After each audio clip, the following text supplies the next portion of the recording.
Jorge Lavat. Información personal. Nombre completo. Jorge Lavat Bayona. Sexo. Masculino. Fecha de nacimiento. 3 de agosto de 1933. Lugar de nacimiento. Distrito Federal. Fecha de defunción. 14 de septiembre de 2011. 78 años. Lugar de defunción. Distrito Federal. Causa. Razón. Infección en la columna vertebral. Familiares. Queta Lavat. Hermana. José Lavat. Hermano. María Elena Lavat. Hermana. Rebeca Manríquez. Viuda. Gisela Casillas. Cuñada. Julián Lavat. Sobrino. Darían Lavat. Sobrino. Adriana Lavat. Hija. Santiago Márquez. Nieto. Rafaela Márquez. Nieta. Rodrigo Lavat. Sobrino nieto. Ocupaciones. Actor. Locutor. Nacionalidad. Mexicano. Información artística. Última aparición. Fable 3. Inició en el doblaje. 1957. Fin en el doblaje. 2011. 54 años. Tipo de voz. Barítono. Otros medios. Cine. Televisión. Teatro. Radio. Ha realizado doblaje en Distrito Federal. Estado. Fallecido. Sindicato. ANDA. Jorge Lavat Bayona fue un actor mexicano de cine, televisión y doblaje. Hijo de Francisco Lavat Verástegui y Edelmira Bayona Oropeza, y hermano de María Elena Lavat, de la actriz Queta Lavat y del también actor de doblaje José Lavat. Su último trabajo fue en el juego Fable 3, interpretando a Sir Walter. Falleció de una infección en la columna vertebral al inducírsele en un coma para poderlo tratar. Biografía. Jorge Lavat nació en Distrito Federal, México, el 3 de agosto de 1933. En su adolescencia quería estudiar aviación. A los 17 años de edad se radicó en Tijuana, Baja California, donde desempeñó diversos empleos durante 7 años. De regreso en el Distrito Federal, fue contratado como gerente nocturno del Hotel Monte Casino. Comenzó a trabajar como extra en el año 1957, en los estudios San Angelín, a donde solía acompañar a sus hermanas. Posteriormente empezó a trabajar en el doblaje, participando en la traducción de series norteamericanas como Los Locos Adams, Los Intocables, El Túnel del Tiempo y El Avispón Verde. En 1958, el productor Gregorio Ayersten le dio la gran oportunidad de trabajar al lado de Germán Valdés Tintán y María Antonieta Pons en la película Las Mil y Una Noches. Sería el primer papel destacado de una larga y exitosa carrera que abarcó además del doblaje el cine, el teatro y las telenovelas, representando estas últimas la incursión más destacada del actor. Estuvo casado varias veces. Con Ana María Torres Landa, con quien tuvo 2 hijas, Paola y la también actriz Adriana Lavat. Con Silvia Burgos, con quien tuvo 2 hijos, Valeria y Jorge, y de quien se divorciaría para regresar por un tiempo con su primera esposa, Ana María. Y con la actriz Rebeca Manríquez, con la que convivió hasta su fallecimiento. El nombre de este primer actor está escrito en la historia de la televisión, el cine, el doblaje y el teatro mexicano. Reseña de su fallecimiento por Univisión. Quisiéramos verlo reaparecer risueño, tal como lo hiciera su personaje Don Julio en Eva Luna. Pero eso pasa en las telenovelas nada más. La cruda realidad es que Jorge Lavat nos ha dejado. Se fue en un sueño como los muchos que creó en la ficción. Muchos de los actores que compartieron escena con él han dejado sus mensajes de condolencia. Deja aquí tu pésame. Nacido en un 3 de agosto de 1933, Jorge Lavat Bayona tenía un espíritu aventurero. Era muy rebelde y lo expulsaron de varias escuelas. Lo pusieron al final en una escuela militar, por entonces su sueño era ser aviador. A los 15 años dejó el Distrito Federal y se fue a Tijuana, Baja California, donde se desempeñaría en diversos empleos. Eventualmente regresaría al DF a trabajar como gerente nocturno del Hotel Monte Casino. Su hermana Queta Lavat ya era actriz, y don Jorge la acompañaba a los estudios de San Ángel. Así inició su carrera de actuación, como extra y luego doblando programas de televisión al castellano. En 1958 debutó en el cine junto a Tintán y María Antonieta Pons en Las Mil y Una Noches. Aunque sería destacado actor de cine y teatro, las telenovelas le acarrearan la fama. Curiosamente, inició su carrera televisiva con la primera telenovela de la historia, Senda Prohibida, en 1958. La seguirían una cadena de teleteatros en los 60s.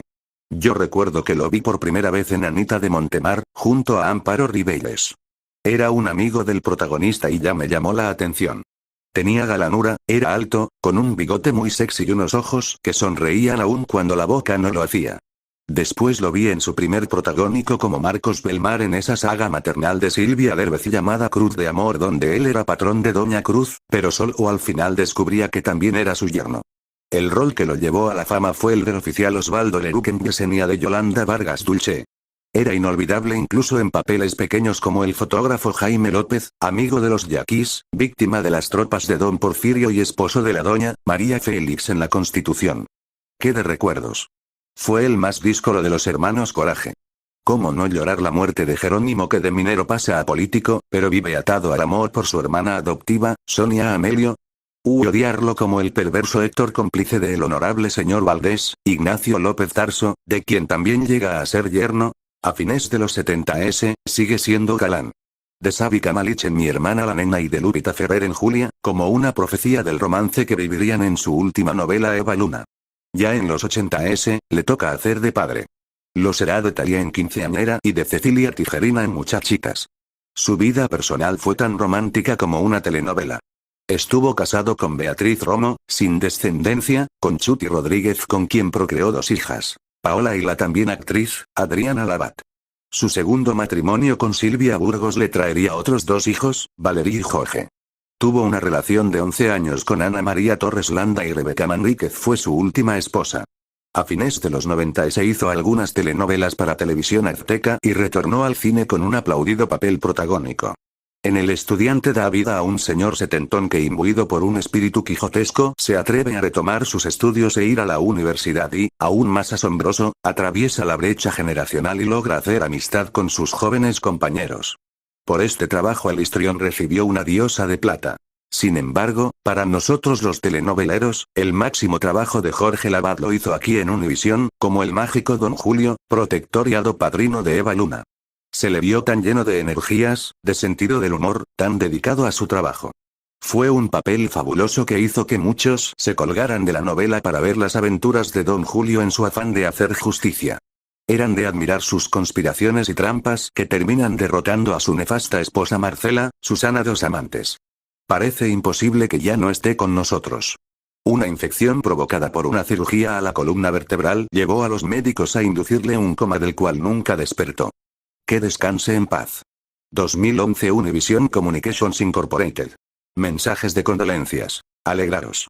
Pues las vicisitudes de la vida son recuerdo, porque el amor que recibimos fue intenso y sincero, porque hicimos sonreír a los niños y disfrutamos de las bondades de la vida. Alegraos corazones, el escenario del universo acoge a un actor. Sidnu Baleinat, Daniel Abundis. Gracias, millones de gracias por su charla, por sus consejos y esas bohemias tan gratas, pero más por su cariño. Lo veré pronto, que mi Dios lo reciba, con amor. Víctor Hugo Aguilar. Una gran pérdida, un gran dolor, gracias por su talento y cariño, un abrazo a toda la gente que estuvo mucho más cerca. Liliana Barba. Una gran voz que siempre estará en nosotros, siempre. Hasta pronto amigo Jorge. Aníbal Brown. Señor Jorge Lavat, siempre en nuestros corazones permanecerá. Un abrazo respetuoso para su familia y amigos. Jacqueline Castañeda. Hoy falleció un gran actor mexicano, del cual tuve el privilegio de ser amigo. Descanse en paz Jorge Lavat. Enrique Cervantes. Ayer por la noche partió don Jorge Lavat. No solo uno de los mejores actores mexicanos, también un excelente amigo. Gran ser humano, que extrañaré mucho. Afortunadamente ya descansa en paz. ¡Qué gran tipo! César Filio. Mis condolencias, oraciones y consuelo para la familia del señor Lavat. César Franco. Lamentamos el sensible fallecimiento de uno de los pioneros del doblaje en México y de parte del equipo de DNA enviamos un fuerte abrazo y nuestras condolencias a toda su familia. Señor Jorge Lavat, gracias por compartir su extraordinario talento con nosotros, lo recordaremos siempre. Diseño en audio. Con un enorme y profundo dolor recibí la terrible noticia del fallecimiento de nuestro querido Jorge Lavat, me uno a la pena que embarga a nuestros queridos compañeros Keta y Pepe Lavat. Y por supuesto a toda su familia. Descanse en paz. Amparo Garrido. Triste. Otro grande que se adelanta. Don Jorge Lavat. Lo querremos siempre, y sus enseñanzas y las lindas pláticas que tuvimos lo harán seguir con nosotros por mucho tiempo más. Rebeca Gómez. Gracias maestro, un ejemplo más de vida que se nos adelanta en el camino, gracias Jorge Lavat. Bendiciones siempre a toda su familia Pepe, Keta y la familia del doblaje. Enrique Oriuchi. Caramba, qué dolor, en paz descanse el querido Jorge Lavat. Ismael Lalumbe. Excelente actor, pero ante todo excelente ser humano, y me honro en decir que tuve el privilegio de trabajar con él y de dirigirlo en la película de Una noche en el Museo 2. Que descanse en paz.